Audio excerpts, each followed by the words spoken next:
어떻게 우리는 이성과 합리의 너머를 경험할 수 있을까? 지난 시간 이성과 합리로 세상을 바라보는 것의 한계를 이야기했습니다. 아무리 정밀한 계산을 해도 합리와 이성을 넘어가는 세상을 우리는 마주하게 됩니다. 감정적인 나를 토닥이며 더 이상 감정에 매몰되지 않겠다고 이성적이고 합리적인 사고로 세상을 살아가려고 합니다. 하지만 세상은 그렇게 나의 이성과 합리에 딱 맞아떨어지며 돌아가지 않습니다. 그러면 다시 그 이해되지 않는 세상을 분노, 불안, 우울, 좌절 등등의 불편한 감정으로 또 경험하게 됩니다. 결국 이성과 합리를 넘어선 경험을 통해 세상을 이해할 때 감정의 동요로부터 자유로울 수 있습니다. 감정 자체를 느끼지 않거나 감정이 일어나지 않는 것이 아니라 그저 감정이 일어났을 뿐임을 아는 상태가 가능한 것입니다. 이것은 크게 다릅니다.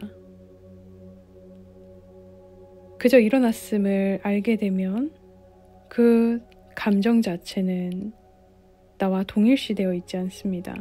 내가 화가 났다거나 내가 우울하다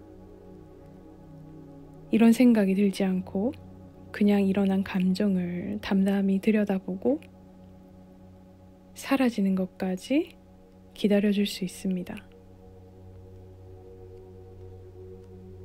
이성과 합리가 통하지 않는 이 세상이 만약에 문제라면 나는 어떻게 이 세상을 살아갈 수 있을까? 적당히 타협하며 자기 위안을 하며 살아야 할까? 그렇지 않습니다.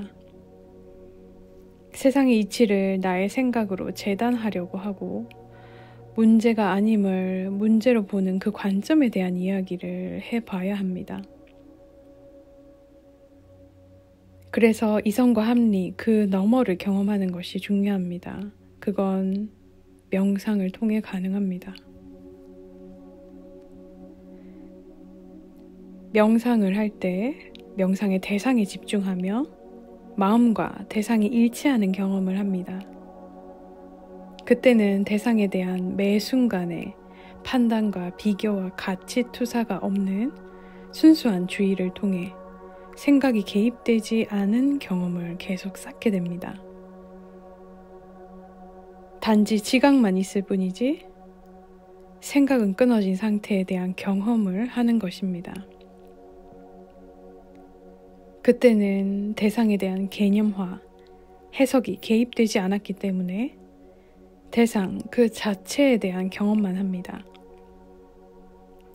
그것은 기존의 나의 학습과 경험, 그런 정보를 사용하지 않는 것입니다. 그때 대상 자체는 그저 그러할 뿐임을 알고 거기에는 본래 아무 문제가 없었다는 사실을 알게 됩니다. 경험을 통해 자연스럽게 관점의 변화가 일어나는 것입니다.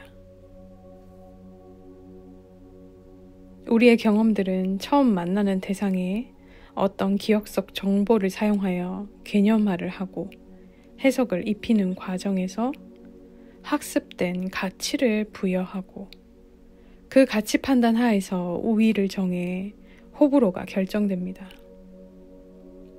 거기서 좋은 것에는 긍정이라는 감정을, 싫은 것에는 부정이라는 감정을 투사합니다.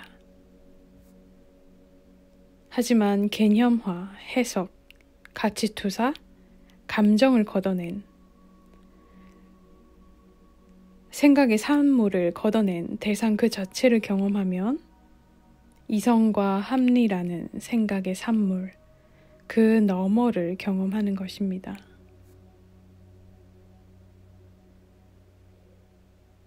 그렇게 생각이 끊어지고 지각만 있는 경험들이 쌓여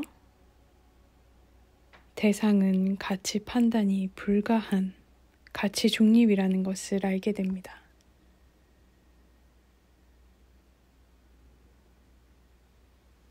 그 이후로